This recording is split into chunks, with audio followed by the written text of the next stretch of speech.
Welcome to Hers, His, and Ours, part of the Scheist Podcast Network.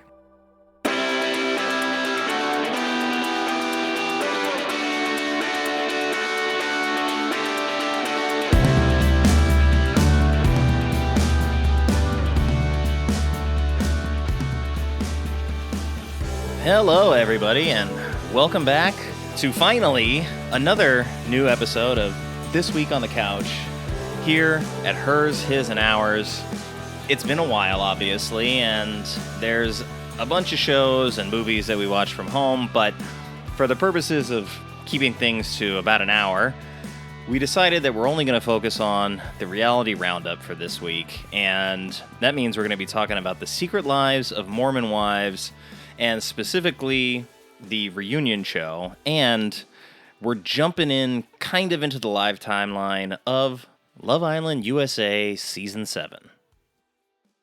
Hey, everybody. Hello. It's been a minute. It's been several minutes, in fact, probably a few hours, and if we're using that analogy correctly, Hundreds it's like of minutes. Yeah, hundreds of hours, actually. Maybe even thousands.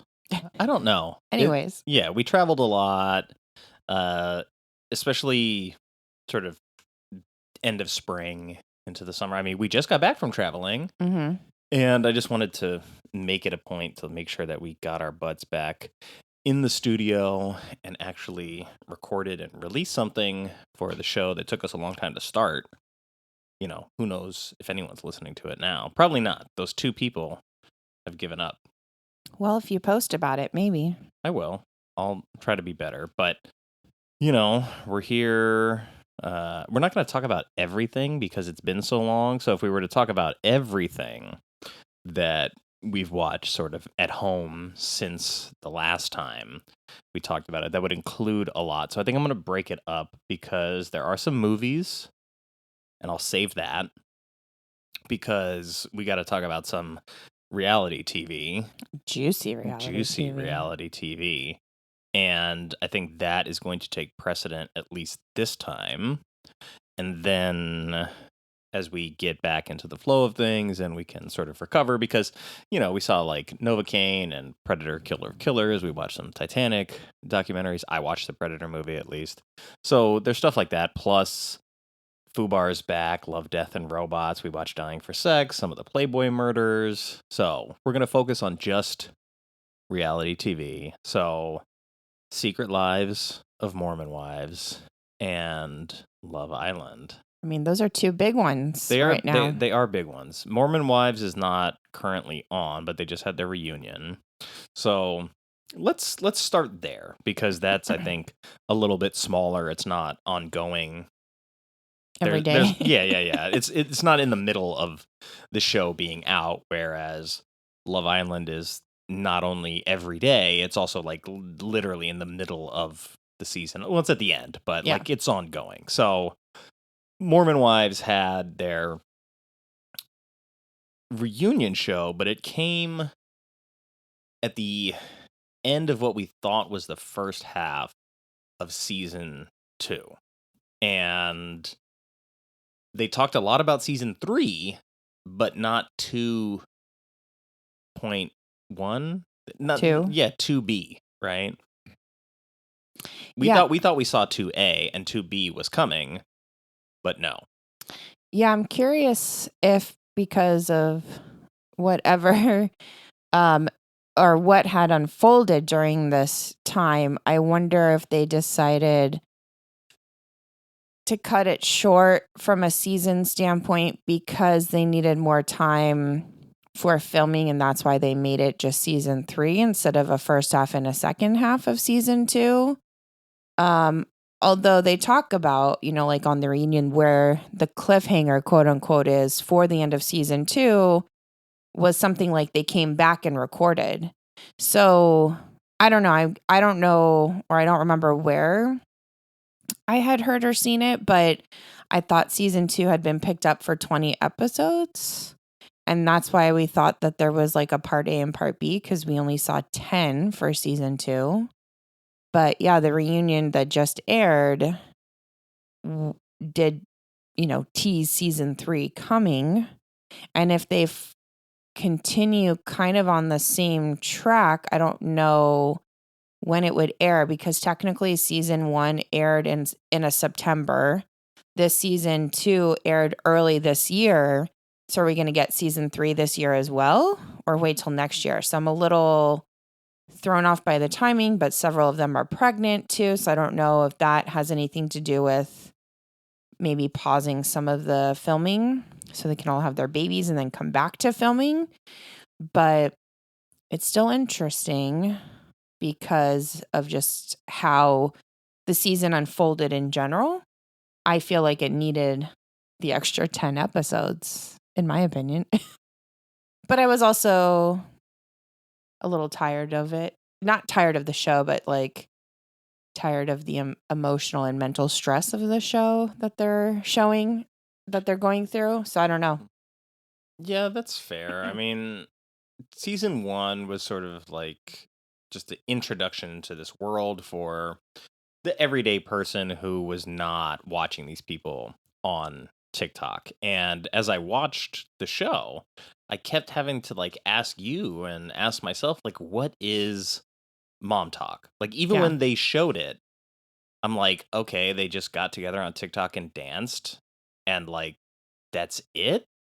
And yeah, I mean, that's pretty much it. And I mean, that's what TikTok started as, pretty much. Yeah, I mean, that's fine, but uh to see that sort of got them a reality show was That's not what got them the reality show. That's true. It was the scandal did. Yes, the scandal got them the reality show. That's fair, because all of a sudden now people are really interested because they were having swinging sex parties. Not really, but No. there was not entirely. No, there was a little bit of drunken fondling, experimental fondling or exploring. Yeah, but if what you know as the audience is only like, oh, here's this reality show about a bunch of like Mormon swingers, it sounds more interesting than the truth of the story. And then in the meantime, we get a lot of like interpersonal drama and yeah. I mean, I do think a big part of like why the mom talk thing was created also was to try and in some way modernize or bring awareness to trying to modernize the Mormon culture. And that's what a lot of them are kind of standing for, even though we still see like half of them are very much by the book, essentially, to a certain degree. But they still want to move things forward instead of keeping things in the past. Yeah, I hear that, but the show doesn't really get into that very much. I don't think I've ever seen them go to church in any of the episodes, or even like on a Sunday getting ready for that. So they sort of like allude to that being part of their lives. And there are some questions that get raised a little bit later. I think in season 2, as they're like sitting around the table talking about going to the temple or something, and it was like a rite of passage. I don't remember exactly the context, but I don't remember sort of the timeline of season 1, because we binged it in a few days when we were getting ready to go to Utah, like maniacs. We're getting ready to like have that exposure, and then like, I don't know, that's not really the case when we get there. I mean, it kind of was to some degree.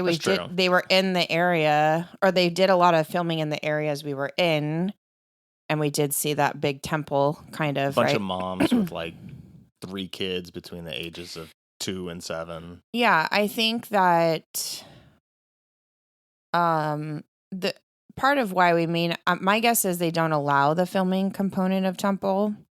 Probably and technically this is considered working for them now, and they don't work on Sundays. You know, everything's closed for the most part. So I wouldn't be surprised if that has something to do with it. Although I feel like we did see some kind of temple, not them going into temple, but like the big temple that we drove by when we were there. They do show a lot, so I felt like we saw something, but yeah, it's been a while now. We do get like some aerial footage of it. And like, do you remember where season 1 left off? Somebody was pregnant or no? Um, no. No one was pregnant in season 1, I don't think it. Oh, Whitney was. Or Whitney was about to have the baby. In season 1? I think At so. the start of season 1? Not the start, the end. Oh, because I feel like I watched it, but I don't remember her pregnancy. Yeah, I think it was season 1 because season 2 has been about Jen, Michaela, and Macy being pregnant. And we see Whitney with the baby in season 2, which is why she didn't do Yeah. a lot of the social things, supposedly. Yeah. I mean, for me, what I remember was the main through line for season 1 was that Demi and Jesse were basically trying to remove Whitney as the figurehead, Mhm. or at least sort of get her out of the way in terms of being a leader of the group. And I mean, Taylor's the one who started it, but she was going through so much shit that she didn't really have time to concern herself with like the politics of the inner working of the group. And since then she's like reasserted herself, and I think rightfully so. But yeah, Demi and Jesse had sort of tag teamed this effort to really bully Whitney. But I mean, Whitney kind of, Was doing the bullying originally. she was, and she kind of like brought it on herself. And I think a lot of what we saw in the reunion was that like she still has not shown that she is capable of understanding where these other people are coming from. Like Michaela just, Whitney is like, she keeps harping on this thing of like Michaela like hates me and I don't know what I did. And I don't even think Michaela hates her. She's just like, I don't want anything to do with you. And Whitney is like, well, like you hate me and you make it all about like your hatred of me. And it's like, Michaela's like, girl, I don't even think about you. But you're over there like stressing and like making it a point to continue to do this. Like the only reason that like I'm annoyed with you is because you keep doing this and making me have to like restate everything that I've already stated. And I think Nick Vial, who hosted the reunion, did a really good job of like pointing out to Whitney over and over, like, I haven't seen you take accountability. And she's like, well, I think I have. And it's like, well, of course you do. So like her personality type, I understand why it rubbed the other girls the wrong way. But then at the same time, like so much of the show is infighting for the most part. Like it's what made the show worth watching, I want to say, is because it was so just filled with like needless drama between all of them. And at the end of it, it's like, okay, I ended up like Michaela and Macy. I like them. Get them out of there. I understand Taylor's been through a lot and is still like sort of working through a lot. So at least like I understand where she's coming from. Layla, we only started to really like hear about as like a personal side of her much later. I think at the reunion is probably the most that she's ever really divulged about herself throughout the course of the show. I mean, we heard a little bit of it during the show, but yeah, the reunion had the most platform because my guess is that's why I don't understand why they cut it at 10 episodes. My guess is they had enough footage for 20. Yeah. So why did they chop it? Because even we learn about Macy's past with her her first son's previous father. Yeah. Excuse me. And that was kind of like glazed over too. And that was a big deal. And her writing her book. And, you know, I've seen a lot of people kind of upset online about her not having any questions really at the reunion. But then I also, you know, follow her and saw she was actually very sick at the reunion. So some of that may have been like calculated to give her a break. Was she pregnant or post-pregnancy at She the was time? pregnant. Okay. Yeah. So I know that like in season 2, her and Michaela both like are pregnant at the same time, but like I don't, And Jen as well. But I mean, like Jen doesn't even talk to them for the most part. I don't even know if she had talked to any of them going into the reunion, but I think she had. I think they're all pretty much on good terms with her, with the exception of like Demi and Whitney. yeah. Jen just had her baby, and Macy and Michaela should be next. But like you said, I'm very excited. My worlds are colliding, and Jen and Whitney are going to be on Dancing with the Stars this season. Yeah. Although I personally do not love both of them, I'm going to root for both of them. Yeah, I mean, I like them enough, but I definitely have a favorite of the two of them. that's fair. I mean, I think production definitely had like a heavy hand in what they wanted to show in season 1. And so like a power struggle for the leadership of the group was a compelling storyline to get people interested in the people that are involved in Mom Talk, and to give it context in a way that wasn't just sort of like bitchy reality show TV, which a lot of it is, to be fair. Because there's a lot of sort of she said, she said incidents where there's a conversation between two of them. One of them goes to another one, repeats some of that conversation. Then that circles back around to create drama with the other third person that was involved. And then there's a bunch of like overlapping triangles of that kind of drama happening. And we saw at the reunion that Demi was not there, but we did get to see the full like exposure of that. Well, a couple of those triangles, one of them being the one with her and her husband and the recorded call with Jen and Zach. And Zach, while being very sort of annoying, has maybe turned the corner and at least is like doing the right things on camera, which he wasn't before, and being a better, more conscientious partner in that way. And so we saw that triangle, but then there's also the triangle that's like her and Jesse, and then her and Jesse and the dude from Vanderpump Villa.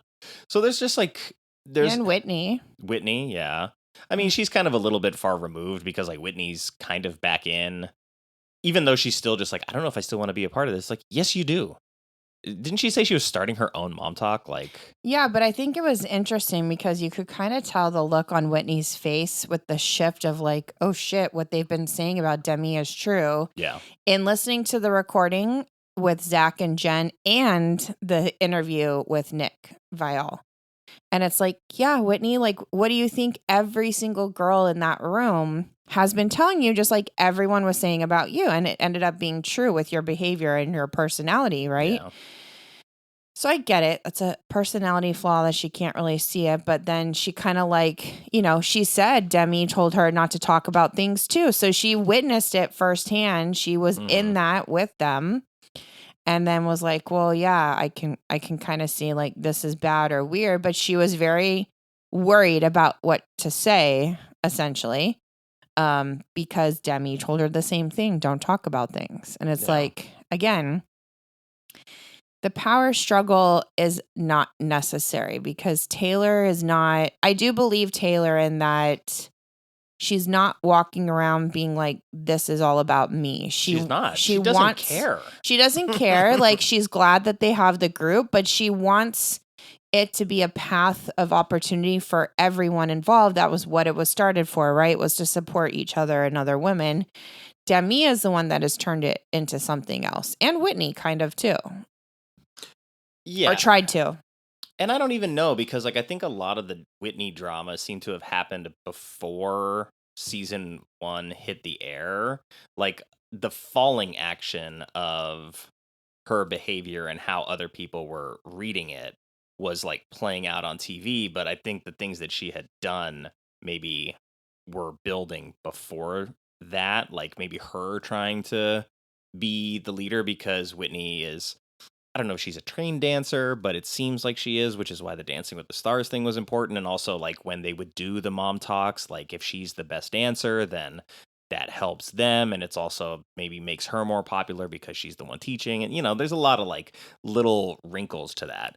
But it's going to be interesting for obviously a number of reasons. I feel like Demi's done. Like, I don't think there's any coming back from where she's at right now because the person that was like her friend and who had her back and gave her leverage to kind of push her agenda isn't there anymore, or at least doesn't have her back anymore. And then her being friends with Whitney, and then Whitney being on not national TV, but being on television at the reunion, being confronted with the fact that the group doesn't like you and they don't like her.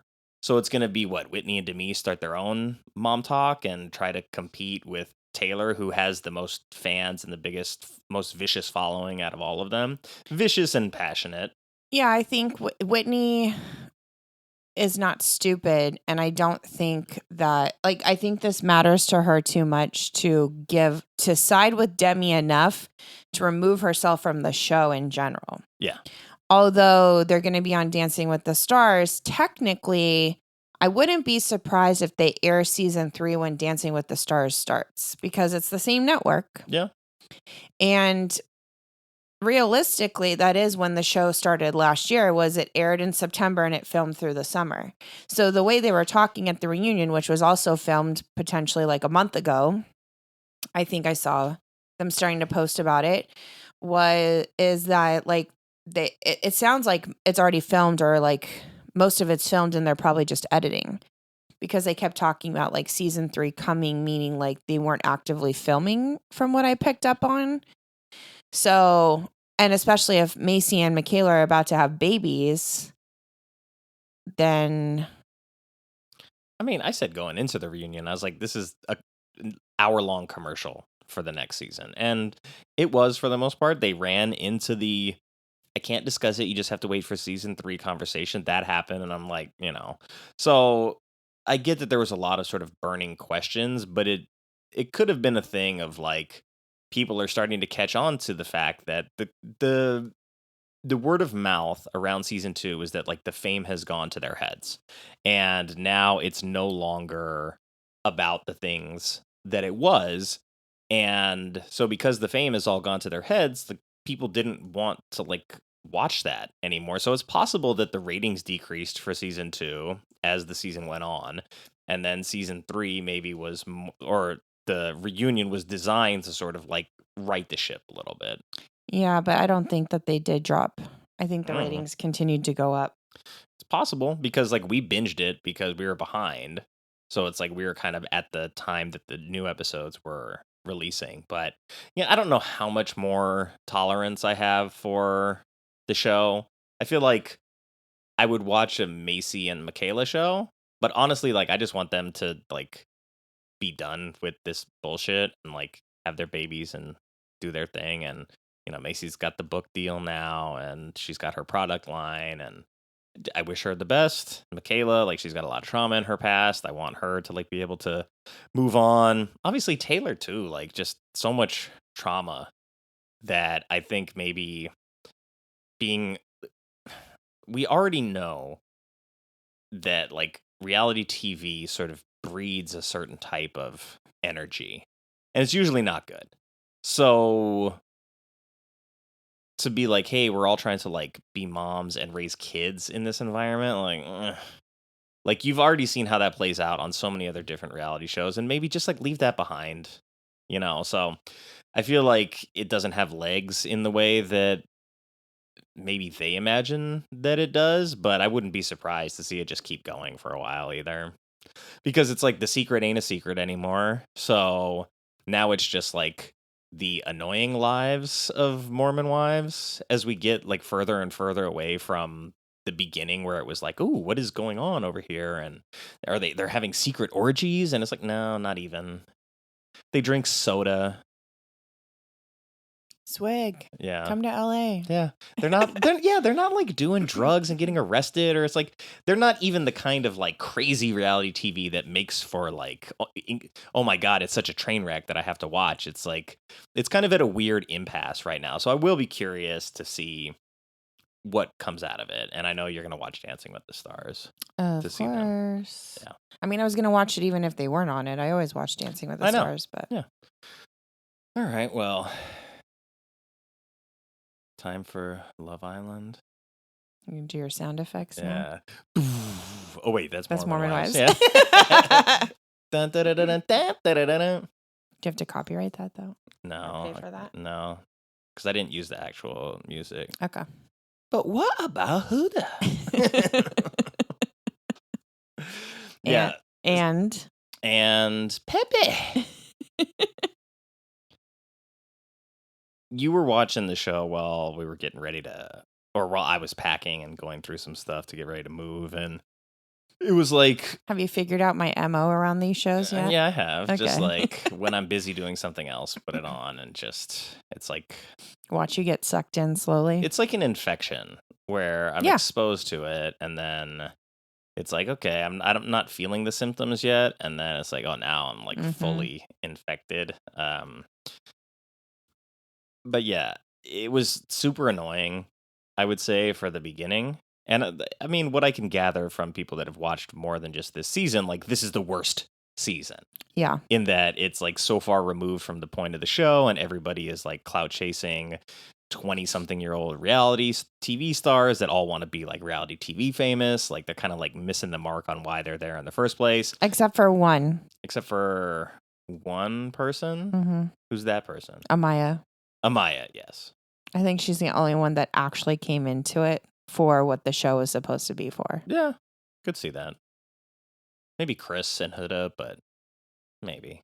I don't know. Maybe. It's tough to say because I never watched any of the other seasons, but like you just had it on and like just the pacing of the show, the fact that it goes to like a non-existent commercial and hits you with that like But- every 5 minutes just to like make sure that you're not asleep. No, remember, I have the higher level of Peacock. Yes. There are commercials during those periods. I get you. And I mean, as much as I was annoyed by Ian Sterling, like You've embraced your inner I have Ian Sterling. I kind of like the show's not the show without him. Yeah.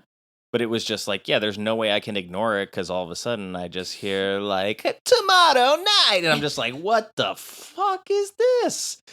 And then just now, like, you know, when I'm living my day-to-day life inside my head, every 5 minutes, like clockwork, but what about Pepe? What about Huda? And I'm just like, oh my God, what the hell is going on? So maybe that's what it is that it is like this infectious disease, but I think all reality TV is. yeah. But like Sterling, he's a stand-up comic, and obviously they give him a script to work from, and he was even joking that like, you know, whatever they tell me to say, I'm gonna say. But he has like his sort of like weird dad jokes that are built in to the show, and I think without a narrator, it would be weird.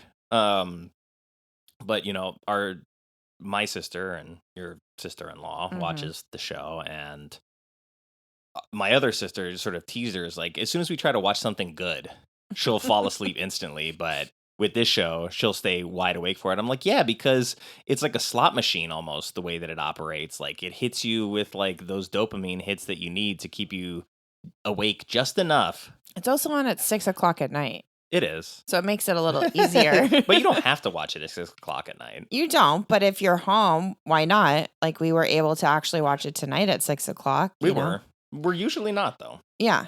But What episode was that? 30? 30. So we're in the home stretch now because I think we looked at some of the other seasons and it was like 37 or 38 episodes. So I don't know how much that fluctuates, but we are kind of at the point where things are a little bit more serious. Not serious, but maybe more real in terms of like the trajectory of the show. It's been an interesting season from what I've seen. We just had a bunch of people go home in the last 2 weeks. You sent home 5 people the night before, which was Jaden, Grayson, I got it right this time, Andrena, Austin, and TJ. So you had like Austin was one of the originals, right? And then everybody else was not one of the day one people. But Austin got to leave with Jaden, who he was seeing romantically he was coupled up with her, right? And so I guess like my question in watching the show to you that I've been sort of trying to get across in my own head is like, well, if their partner left, but like that's their person, do they have the option to leave the show with them? And you said yes, but none of those people have left the show with their person, because I guess the first big one that we saw was Charlie going home, and Hannah like breaking down really badly Yeah. and like being inconsolable in the moment that it happened. And then it was just like next day, her and Pepe, yeah, things are fine. Who's Charlie? Right? Like, didn't even matter. And then when Hannah went home, you could tell that Pepe, like, what I had with Hannah it was weighing on me, and he wasn't feeling it with Grayson, and they kind of just like went through the motions, and then he had to break it to her. So I feel like the big emotional swings that we've seen when someone went home, like even with Iris with TJ, that happened two episodes ago, right? Like she's desperately hoping that someone keeps TJ on the island, and that night, Pepe's like, "You want to come sleep in my bed?" And I was like, "Here we go." Um, and I understand, but I also kind of don't. But it does make sense if that the people that came to this season are not really there for the thing that the show is about. Like if they're there clout chasing and if they're trying to like basically build their portfolio to be on future reality shows or be like reality TV personalities from here on out. I mean, Ariana, who's the host, was a reality TV star and is now like parlayed that into being the host of this show. And I'm sure she does a bunch of other things as well. She I was don't on know. Broadway? Yeah, I don't know because I don't watch what she does, but like it seems like once you get into the groove of like I'm a reality show star, then you get into like other things from that, right? I don't think It's so. like you're like kind of like a TV influencer. I mean, it's more about that. I don't think it's about being a star for other things. I think there's exceptions, but the average reality TV star does not go on to do like big things like Ariana's done, or like, I mean, some of the cast from last year, I mean, what it really is are like brands, the name brands. Yeah. Like that's what they're really going for. Yeah, But so I like, said like TV influencer. yeah, like influencer I stuff. told you I saw Jeremiah the commercial selling those Cuban link chains. Yeah, I mean, that's really what it is about. Not that you're going to see them on a bunch of other reality TV shows. Like Ariana had to move on because, you know, they decided to completely recast Vanderpump Rules. Yeah.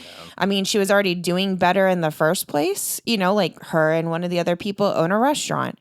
She went to Broadway and was Roxy Hart on Chicago for several different runs.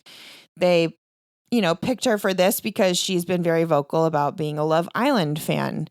So, you know, I think she's an exception, but that's not where like the contestants of Love Island are going to get to go after this. No, but it does seem like, you know, when we watch, say, Battle Camp, right? Mm-hmm. That was just Netflix using all of the other reality shows as a farm system to create their own in-house talent. It's the same thing that Dana White does with the UFC, right? He has the Ultimate Fighter, where they were able to get a bunch of talent for very cheap and then get those guys long careers and just like bank on that. And then he did Dana White Contender Series, which is just like the same thing, but even cheaper than the Ultimate Fighter. So it's like, it's not like that model doesn't make sense from like a internal sort of corporate perspective of where if you're Netflix, you want to just like have the reality shows and then the people that are popular on those shows get to do the other shows and so on and so forth until like they've burned all their bridges and you have to like start from scratch. But it keeps things way cheaper for Netflix than having to like go outside and like bring in new people all the time, because you know the people that watched The Mole see their person on Battle Camp and it's like, oh, I want to watch it because I like this person. You know, we did it in reverse where we watched Battle Camp and it's like, oh, maybe we should watch some of those other shows. But like with Love Island, is there not like the Love Island sort of spin-off? I mean, they have the Love Island games, which I haven't watched before, but they don't all get recycled in that same way.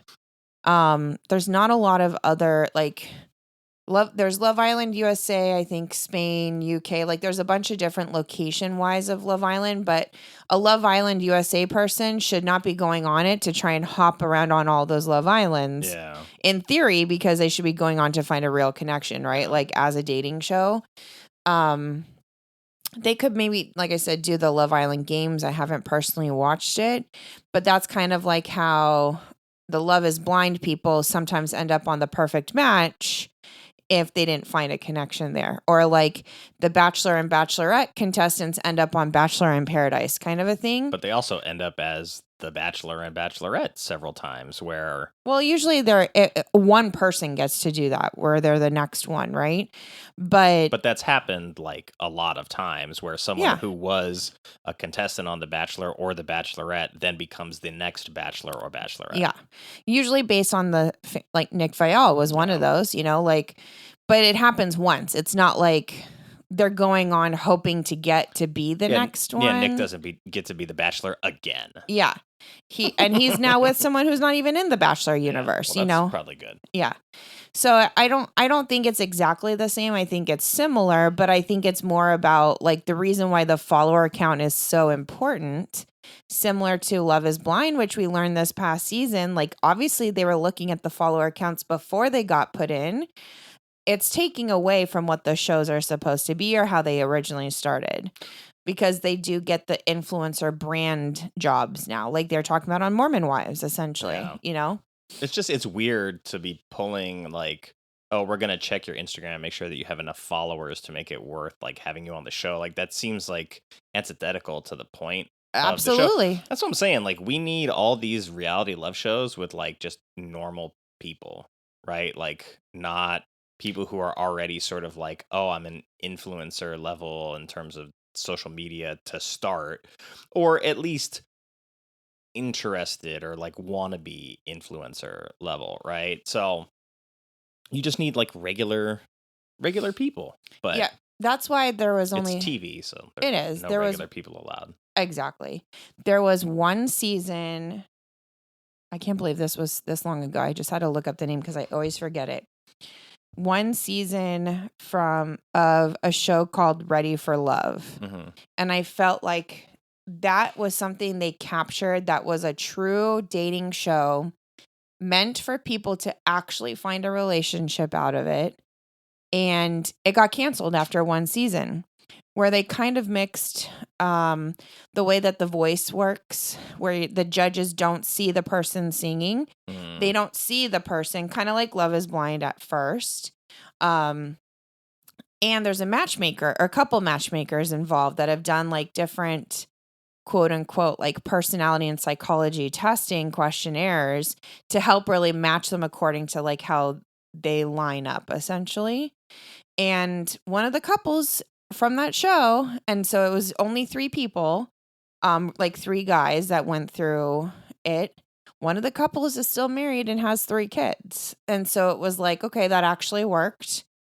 Maybe there's 2, but there's one for sure because I still follow them. The guy was in, I think he's in the Plain White Tees band.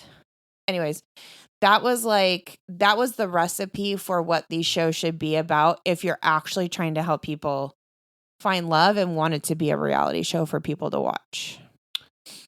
Yeah, that's understandable. And I guess that will lead me into sort of my next question about Love Island, because we've arrived at the point where everybody that's left is in a couple. There's no more odd numbers. There's no more single people left.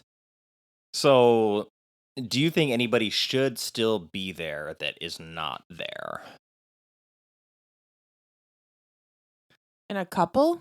No, just like just in anybody general? that we've seen on the show. Because like what I've seen a lot of online is like Team Jeremiah, like Huda was the problem, and I was like, Jeremiah was a problem himself. He was a problem. His like stupid thing where he would just like stick his tongue between his teeth and like fake laugh every time he got pressured or made to feel like small. There's a reason the other guys got rid of him, and it wasn't just the love bombing, right? Like there had to be something else going on. But I feel like the difference between Chris and Jeremiah in terms of like maturity and I mean, this is probably not the right, but like manhood. I feel like there's a big gap between those two, and there's a reason why we see Huda being the way she is now versus the way she was with Jeremiah. Absolutely. Chris is very calm, very measured, very confident in who he is. Jeremiah, despite like being a handsome guy, like clearly was like in a weird like personality put on type of mode all the time, where I felt like he was never like super genuine, especially not in his interactions with Huda. So when he left, I'm like, I don't care. Like I was not a fan of Jeremiah. Obviously, Huda and him and like her behavior around that situation was like super intense, but it's because he bullshitted her, not I agree. because she was just like this psycho that had a problem, right? And there's a reason that everybody else around the island kept her there. There's a reason that America's not putting her in the bottom 3 and nothing, because like I think they can recognize that like she's passionate, but like she's real about it. Where like Jeremiah like definitely led her on, strung her along, bullshitted her. And I think his motives were very clear. He wasn't actually there for the connection. He was trying to play and win a game. And I think America saw that very easily. And I think honestly the guys in the house were kind of pointing that out. I do not believe this was a Huda only issue. I think she was very reactive because he was a trigger. And you can't fault her for that entirely. I also think Chris has emotional intelligence and Jeremiah had zero. And I think it says a lot too with Chris. Like he obviously was watching before he came in and he knew and he saw that in Huda first too and wasn't like scared by her, where some of the other guys very quickly were like, I'm not talking to you. I don't think there's a connection. Like TJ was one of them, you know? Yeah. Like she was being chill and just trying to naturally have conversations. And a lot of people were shutting her down and shutting her out very quickly in an unfair way. And Chris kind of saw through it very quickly. And like the way she was talking, getting kind of like in her speech, kind of like choked up, not crying, but like kind of stumbling on her words because she was feeling the nerves around it too. Like, I think what she said was absolutely on par with what we've seen with them too. And like Chris said several times, like, I don't need to be here. You know, there is a confidence there. And he, I think definitely, I mean, night and day from Jeremiah. I am not team bring Jeremiah back in the villa. And honestly, I think seeing with where all the couples are now, I don't think anyone is missing. Yeah, I think this is kind of where it needed to be. The only thing I think is I don't think Shelly and Ace should still be there. Yeah, I mean, because here's the thing. Like, I don't doubt that Shelly and Ace care about each other.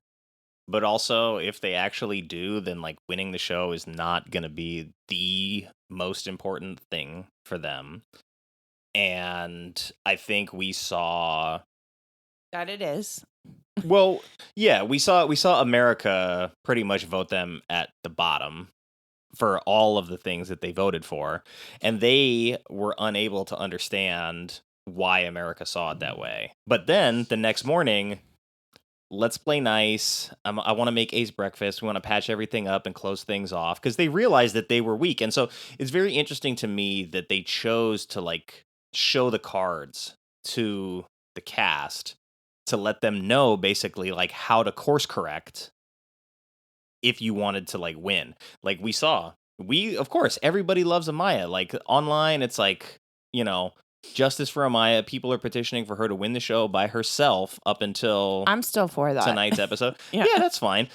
I'm just saying, like, the chatter online was very much sort of like in favor of Amaya being good TV. And, you know, up until recently, I was like, I just felt bad for her. Like, I just wanted to give her a hug and be like, she didn't deserve the guys being as shitty as they were with her.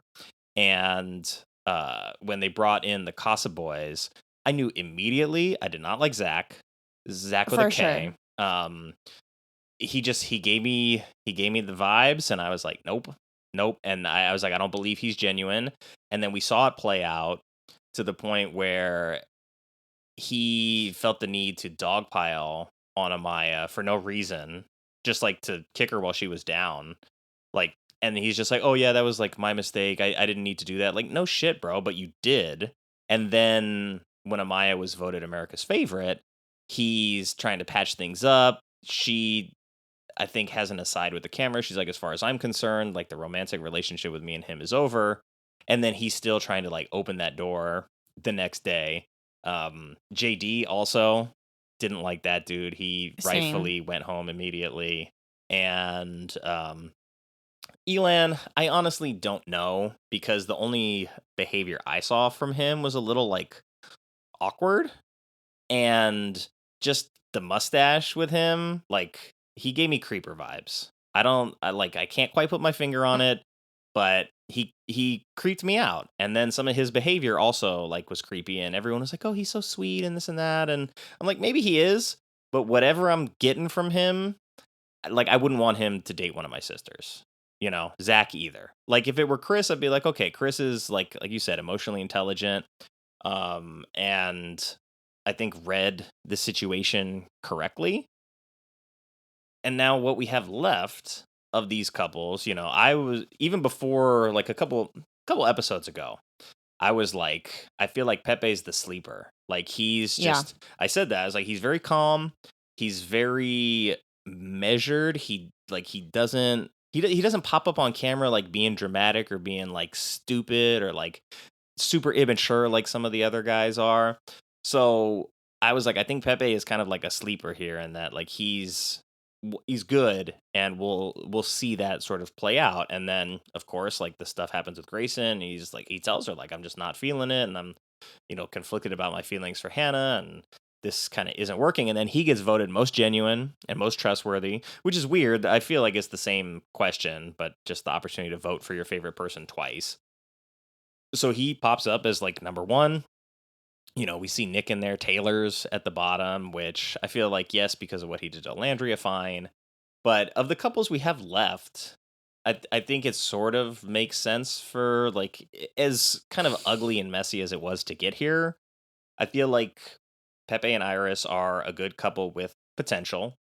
I feel like Nick and Alandria are going to run into the same wall they did before, where I don't think the reason that they didn't have whatever spark before was because of being like closed off with these other feelings. Maybe for Alandria, but like we watched them kiss. She's biting his lip. She's into it, and she wasn't doing that with Taylor, So I think what we learned though is that the reason that it was a slow burn with Taylor and Alandria was because of Taylor, because he wasn't into Alandria. Mm-hmm. He just didn't have another option, and so he coasted.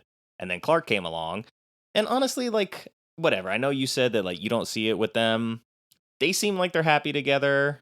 I don't know, like, the ins and outs of them, but, like, they seem okay at a distance. I don't have an issue with it. But I wouldn't pick them as, like, the couple that I want to win the show. No, I wouldn't either. I mean, it's not that I wouldn't pick them to win, but it's more of, I don't see a big enough difference of a connection. It feels just like very forced to me, like more so on Clark's end. And that's where I struggle with feeling like this is a legit connection, because she keeps saying like, oh, I'm so happy. I'm so happy. But like when we see their interactions together, they don't seem natural, I think is what's bothering me. It doesn't feel natural in any way, shape, or form. They're not like intentionally touchy-feely, like Taylor wants to suck face with her all the time, but like from the beginning, I just don't feel like there's actually a connection. I think, Taylor was more physically attracted to her, so he saw that as an out from Alandria, but even Clark just does not look, I just don't believe Clark's really in it, even though she keeps saying like, I'm so happy, but it's like, you're so like awkward with each other. I feel like when the camera's just kind of staring at them and there's not a lot of talking happening, they're just like not intertwined. You know what I mean? Does that make sense? Yeah. I mean, they've only known each other for like 6 or 7 days, so it doesn't matter. That's the point though. Like for him to be so like Team Clark after 2 to 3 days after spending 3 weeks with Alandria, like it just doesn't make sense to me. I think it just says where Taylor was actually at with Alandria. Like he I wasn't agree. into her. Like that's just what it was. Like it was convenient at the time, and he's trying to stay on the show, and he was happy to let Alandria think that's the problem, is that he was happy to let Yes. Alandria think that they were great. Yes. And he wasn't going to fight back because it didn't do him any favors to fight back. And now when he finally had to stand up for himself and say that I'm choosing Clark because I'm here for my own journey. It's not about you. Like for me, it's about me and exploring what I want. So like if you look at tonight's episode and you see he's talking about like, oh, I'm having dreams about like, what was it, riding horses or whatever, like yes. being a cowboy. And he's like, you think you're ready for the country? And she's like, oh, I don't know. Like I didn't feel like there was any buy-in whatsoever into this relationship. Yeah, I mean, I could also see that, like, in the back of her mind, she's like, I'm going to persuade him into my lifestyle, not vice versa. Yeah, but that's what I'm saying. Like the link of I don't think they've like, even had that conversation.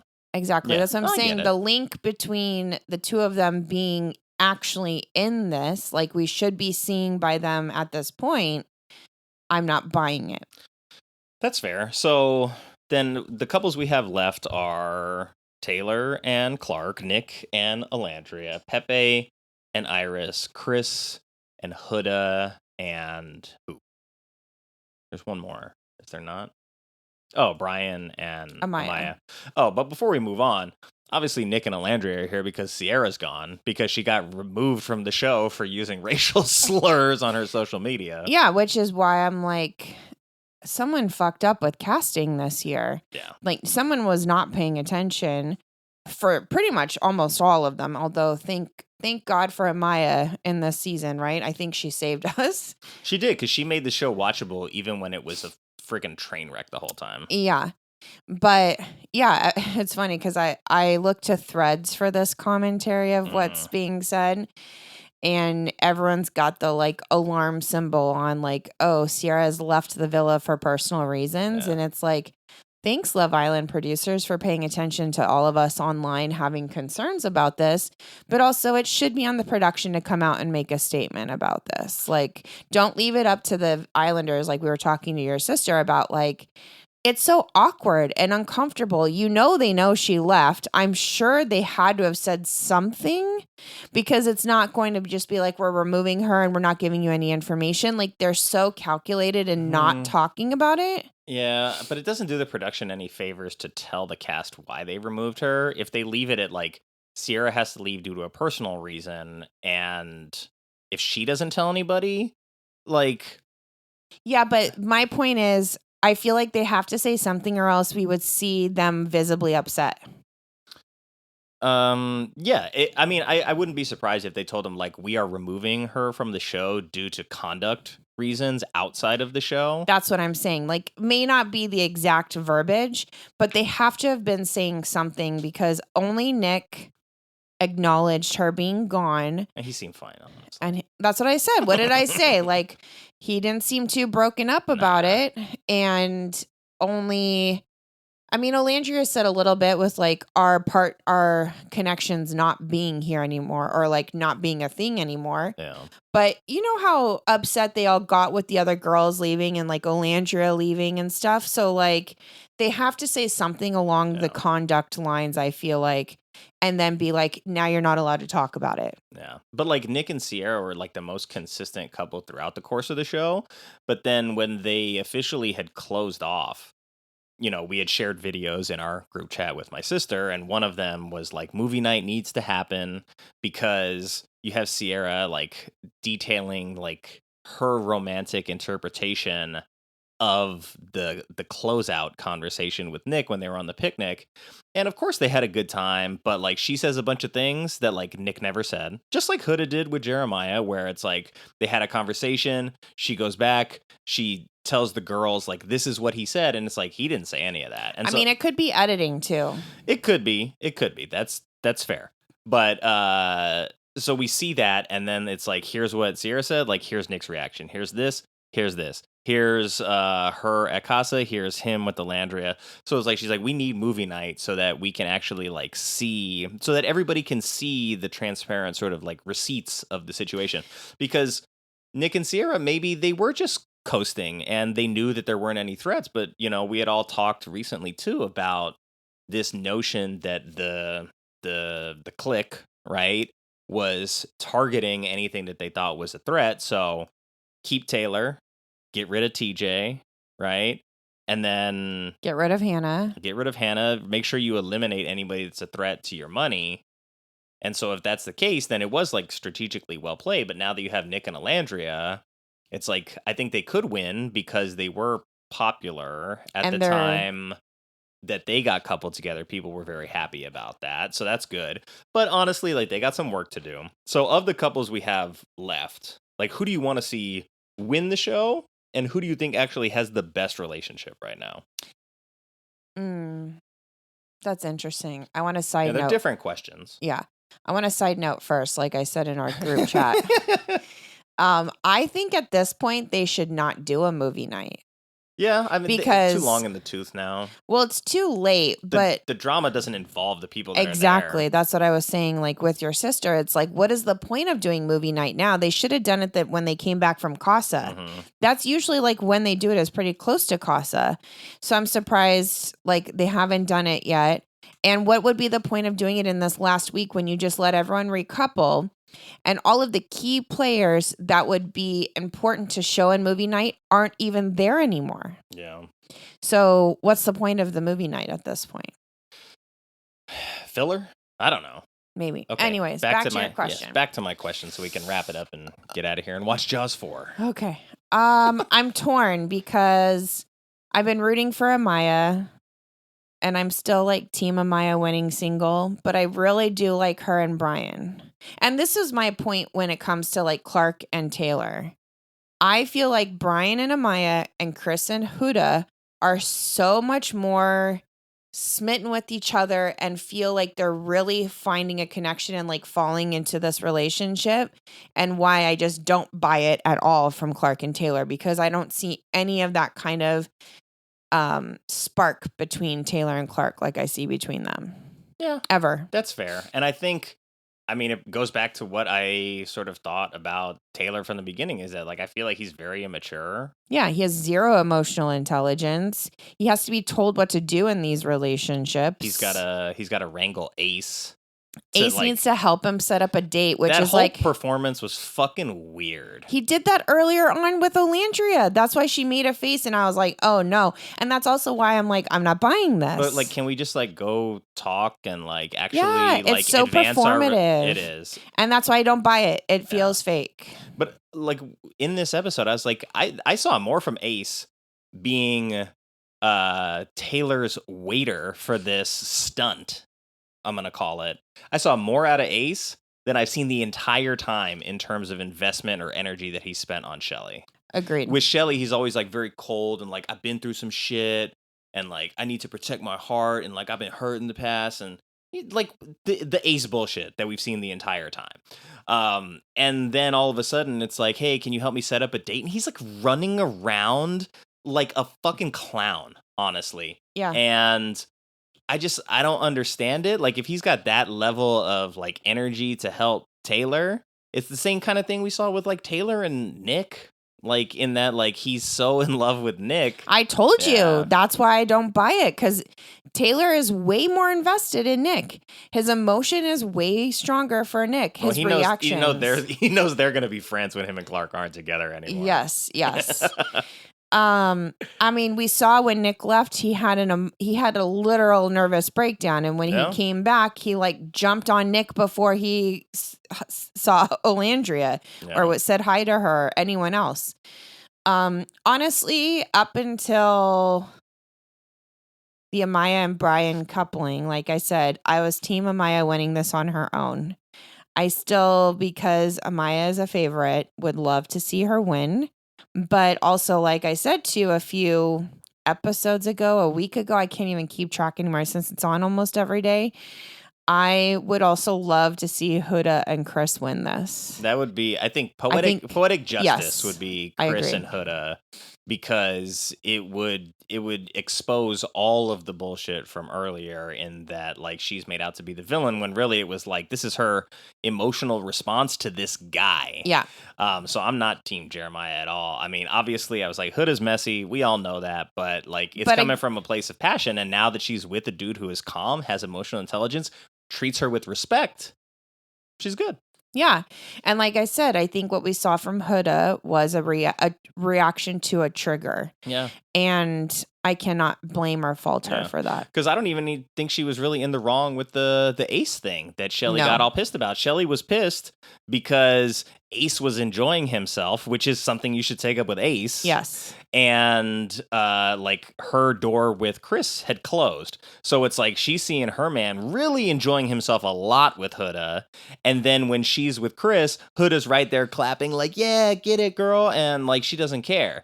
So like Shelly's up in her own head. And that's why she went to the bottom of the list. And that's why America was like, yeah, we see you. She also went to Chris twice. So it's like, she was in the wrong the whole time. She was. I agree. So yeah, I'm torn. I'm pretty like 50-50 with them right now. I would be happy if Amaya and Brian won or Huda and Chris won. Yeah, I think Iris and Pepe have potential. I do too. I think they're cute, but they just haven't quite gotten there yet. But if they won, I would not be upset. I feel like they have some ground to make up in a week. Before, I think the finale's on Sunday, so they've got a week to really like make America love them, and that's gonna be a challenge. I think Nick and Alandria, America already loves them, but I don't think they have the best relationship. I don't think they have much of a like an actual romantic relationship at all right now. And then I think Huda and Chris have the best relationship. I hope Brian can take the heat from Amaya, because the whole thing is that she's intense, and that intensity has turned everybody off, whether it was Ace, whether it was Austin, whether it was Zach. She came on strong and none of them could handle it. And the way she talks about Brian and like being the water to her fire, I feel like Brian is calm. He wants her to be her. And so I think there is potential there, but they still have only like really been in talks for like a few days.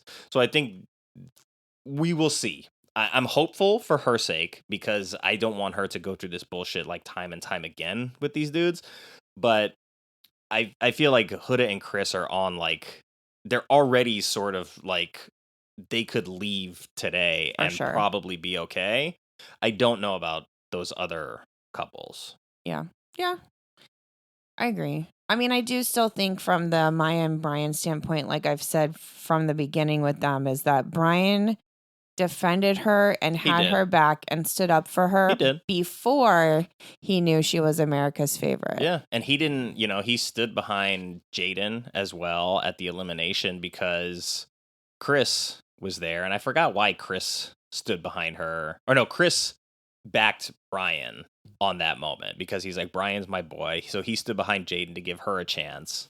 But like, yeah, Amaya was not in contention for elimination. But I will be curious to see now what the votes matter, because we voted and you voted for my vote and I voted for your vote to cancel it out. So I'm curious, because obviously they're going to reveal which couple is in the bottom or which couple had the least amount of favorite votes, right? And so I assume that's going to be either Taylor and Clark or Ace and Shelly. It's got to be, right? I would think it's got to be one of those two. So I think if it comes down to like the bottom two are up for elimination and then the Islanders can choose who to save and who not to, then the allegiance is really going to get tested, because Ace has been a ringleader. I mean, maybe I want to say, maybe not so much, because like all the other guys have the opportunity to not listen to him. And I feel like most of them who were immature just did whatever he said, right? And then that's how I could differentiate between like who I felt like was an emotionally intelligent and mature guy versus who isn't. And that's why I started to like gravitate towards Pepe more, is because like he's not involved with this like jabroniness. And it's like, of course, like Nick is from the clan of Nicks, so I have to support him to some degree. But then I saw like that social media where he's making like incest bait with his ex-girlfriend, who looks exactly like Amaya, by the way, which is really freaky too. So, I don't know. I don't like, as much as Nick is sort of like enjoyable television and is good energy, I don't think I want him to win the show at this point. Sorry, buddy. Yeah. I would rather for like the individuals that I cheer for, that would be Iris and Pepe. I would think I've sort of liked them as individuals the longest. Yeah, for sure. And then, like, of course, Amaya, but I'm just getting to know Brian. And then I like Chris, and I like that he's good for Huda. And that is, hopefully a tide that lifts all ships. So if it's one of the three of them, that's fine. What are you looking at? Are you looking at notes online? I'm looking at the threads. Okay. You want to take us out with something from threads? What is the internet saying? I mean, pretty much what we were talking about. Everyone who's been pushing for, the Nick and Alandria thing since Casa, like people are quoting was it supposed to be us all along? And everyone's like, yes, that's what we've been waiting for weeks. Everyone's talking about Sierra being removed. Look, I get that it's important to be friends first. Obviously, you and I were friends before we were romantically entangled and married. Mm-hmm. So, like, obviously having a good friendship is a good base, but I think that Pepe and Iris have that, So I feel like they have potential to be like a good long-term couple, but, the show is over in 7 days, so I don't think Nick and Alandria have it. I get that they're both individually favorites, but I just don't think that they got it together. I don't know what it is, but something about them as a couple just doesn't gel, and we saw that last time. Yeah. And it's going to happen again. It's not going to work. I think there's just not enough time for it to work. But there's not. There's also people quoting Amaya, which I love. If I can survive Love Island, I can survive die-skiving. Die-skiving, that's right. It's great. I'm going to really miss Amaya. Yeah. And then there's a bunch of people that are like, so everyone's sticking around here when Love Island ends Sunday and watching Beyond the Villa, right? So we're not alone in all of this. Gotcha. But yeah, there's a lot of talk. Let's go die-skiving. Let's go die-skiving. There's a lot of, talk around really how horrible this season is. And I hope that has been the chatter, is that like people are watching it and it's popular, but it's also like this is train wreck reality TV. Yeah, like it's to the point where so many people are like, I don't want to watch this anymore. And someone actually made a good point, which we've been kind of talking about all along. Is, someone said this season there was no movie night, no recoupling speeches until tonight, no actual fan votes that resulted in the U.S. kicking people out, which is true. They've only, like I said, they've only been letting us pick favorites, and then they let the Islanders do it. Yeah. No real couples, and I've never been so aware that this is a game show and not a dating show. Yep. Really sad how this season has turned out, Love Island USA. Yeah, and this is honestly the trajectory that Love is Blind lost me on. Yeah. Is that it's like, Agreed. It's so very clear that to the majority of the people here that it's a game show. They all want a couple up so that they can go on the Cabo retreat or whatever comes after being in the pods. And then they know that there's going to be a reunion. They know that they're going to see their other romantic interest at some point later down the line, and there's going to be a chance to rekindle something. They're going to be in the sort of Netflix reality circle. And yeah, like just Love Island, I was like, I'm not buying it anymore. Yeah. I don't know if I can't remember if there was a reunion. Love is Blind. I don't remember if there was a reunion. There should be a Love Island reunion, so I mean, there just should be, because it would be actually. I think there was. No, I think there was, because I remember seeing them all on a stage. It's just been so long. I think we need to start watching season 6. It'll help the show, babe, because you'll be able to compare and contrast to understand how bad this season is. I don't need to compare and contrast. You do, for the art. The art. It's for the art. Oh my goodness. Tomorrow night. See? All right, well, because then when we watch Beyond the Villa, you'll understand who everyone is. Okay, that's fair. I don't know that I want to watch 30-something episodes. That's like 38, 39 hours of consuming. But we can skip the After Suns. Oh, thank goodness. So that cuts out like 6 hours. So it'll be under 30. Okay. Yeah? I don't know. You just said okay. TBD. Everybody heard it. Yeah, the two people that listen to this can hold my feet to the fire. I'm going to tell your sister. All right, well, no, this was fun. Maybe we'll hop back in after the Love Island episodes every night and do a little recap sesh. I don't know. We'll see. I mean, why not? There's only a little bit left. That's fair. The final week. We should have done it the whole time. That would have made sense, but we were sort of binging and catching up for a while, so.